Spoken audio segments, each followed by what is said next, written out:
So hold on, how is it possible that the video that you recorded that has 300 views currently could possibly be better for your business than the one that has 3 million views? Yes, 3 million versus 300. Sounds crazy, sounds impossible, but it could be better for your business. Here's why. Many people look at it as just twofold. There's black and white. There's organic content and there is the paid ads, right? And they think that organic content is the longer way to success, and then the paid ads is the shorter one, more efficient, less risky. It's actually the opposite. Imagine this.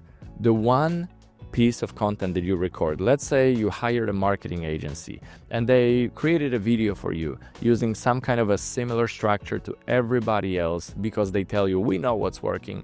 You just sit back, relax, give us the ad spend, and we're going to pump the money towards this ad spend campaign and then show you how many views we can get. And it got to 3 million views. If that video creative was not strategic, was not really well put together, was not very unique when it comes to the presentation, and also was not unique linking to your service, it's going to just look like everybody else's videos. It's not going to be so good for your business. You will have likely spent a lot of money for that video. And then at the same time, the brand image of your office actually goes down instead of being improved because you're just bombarding people again and again with the content that they have seen, on so many other, ads campaign. So that can actually be detrimental to your business without a proper strategy. Now wait a minute, that 3 million versus 300. So what about the one with 300 views?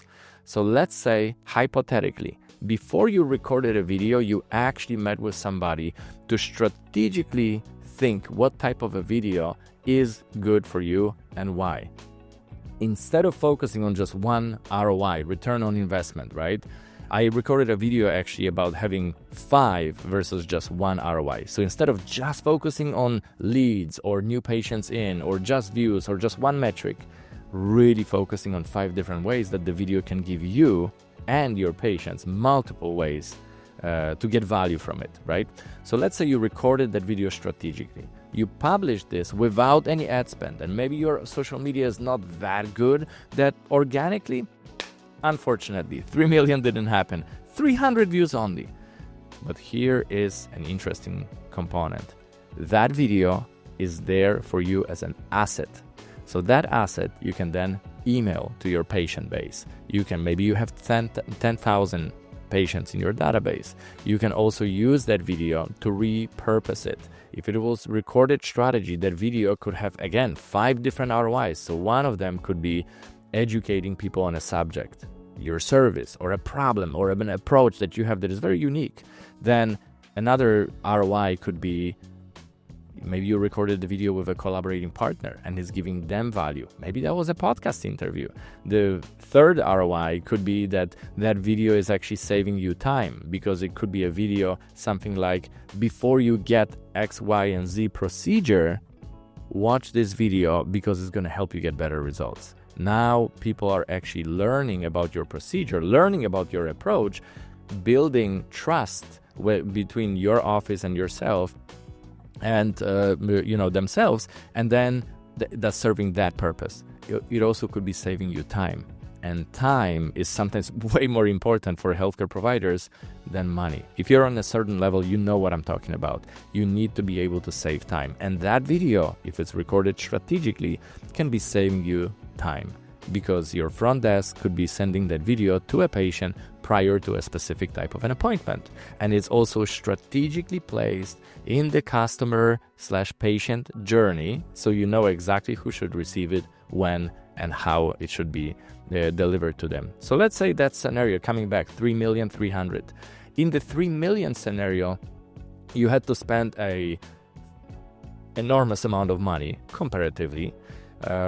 You had to probably bombard a lot of people with this ad to make sure that you hit 3 million, and that's a lot of people.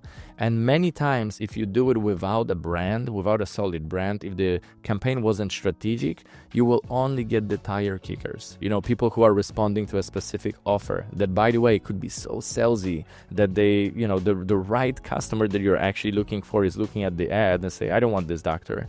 I want somebody who's here to educate people and doesn't have to dance, like this guy here. I'm saying in quotations, dance or do some, social media gymnastics that are unnecessary, right? So that video, even if it got 3 million views, it's not guaranteed that it was strategic and it was effective for you. Now, on the other hand, if that other video was very strategic, I will give you one more twist here.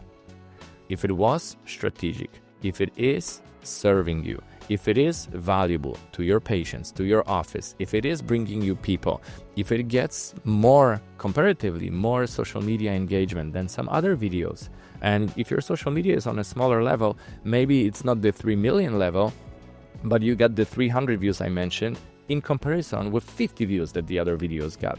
It gives you the 6 times more, ratio here. So you're thinking, okay, if this is better than others, maybe that video should be made into an ad and then strategically displayed in a form of an ad that doesn't feel like an ad. And with a very careful strategy here, you can actually put that video to work on the ad campaign as well. So I'm not saying one approach is better than the other, but I'm saying before you do the other, have a strategy to record something that can function strategically, organically, and serve your brand, serve your office, and also give you 5 different ROIs versus just that one. Also, another thing to consider, let's say you do that one versus another and just multiply it by X number of times. So let's say 50 times, right? And let's say 12 months went by. Well, you are 1 year later. Your social media brand here, sometimes with a bad strategy, hasn't improved. Your brand could actually decrease because you could be the guy in the community who's bombarding people with these stupid ads. Sorry, but many people do that, unfortunately, with best intentions. Versus in 12 months, using that budget to create strategic content, to record the content, to have somebody edit that content, place strategically for different functions, write some emails for you so you can email to your patient base, save you time, really think about educating your patients, thinking about their perspective, their position in the customer journey, in the patient's journey. What is it that they think? What is it that they feel or should feel before they come to you or after they come to you, to have the retention, to have the really amazing magnet between your office and that patient so they can refer, so they can come back for another service. With a good strategy, things are beautiful. And actually, it's much less risky because imagine on this side, on the organic side, all of it with a beautiful thumbnail, optimized for SEO, is building a library of videos on YouTube that somebody could be learning from, that are related to your mission, that can be discovered not only now when you're paying for ads, they can be discovered 7 years later and the patient can still come. Or the patient who is on the fence, they can look you up and based on searching for your name or specific keywords that these videos are optimized for, now they're seeing the content, they're connecting to you and they say, you know what, I watched a few videos of yours and I really would like to ask you a question. And that question leads to better outcomes clinically. If you're a doctor, it's wonderful. So please don't be stuck on one metric, number of views, or spreadsheet of like, hey, this is the amount of leads we have. Check the quality of these leads. A lot of them will be tire kickers and some of them you actually don't want to have on your list for your front desk to call them. Waste time, get them to the office only to find out that they were looking for the best deal, and after the deal is over, they don't want to sign up for your service. They're gonna go on Groupon and find another deal.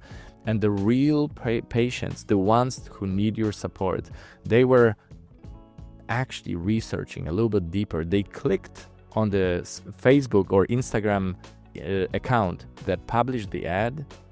If it was on ads, they saw that there was no brand here versus big brand here. And the people marketing heavily with ads are actually driving business and driving patients or clients, depending on which business you're in, to the people with a better brand. So wanted to give you that interesting concept. Let me know if you agree. Some people may have a completely different opinion. I am not saying that ads are bad. I'm saying that ads with bad strategies are bad and then doing social media content, organic content that can have 5 different ROIs that will be able to be used strategically is the way to go. And if you want to know how to do it, we have a mastermind that teaches you how to do it if you have a team of people. We have a way to connect with your team and basically serve as extra hands, extra brains, teaming up because maybe your team is good doing certain things and some other things they don't want to do. Just like we promote integrative healthcare, we also promote integrative marketing, integrative branding, and integrative business development. Ask me if you have any questions. I'm here for you. I wanted to share this concept because many people are so stuck on that one number, and 3 million can actually be worse than 300. So do the right thing instead of doing the thing that sounds right. All the best.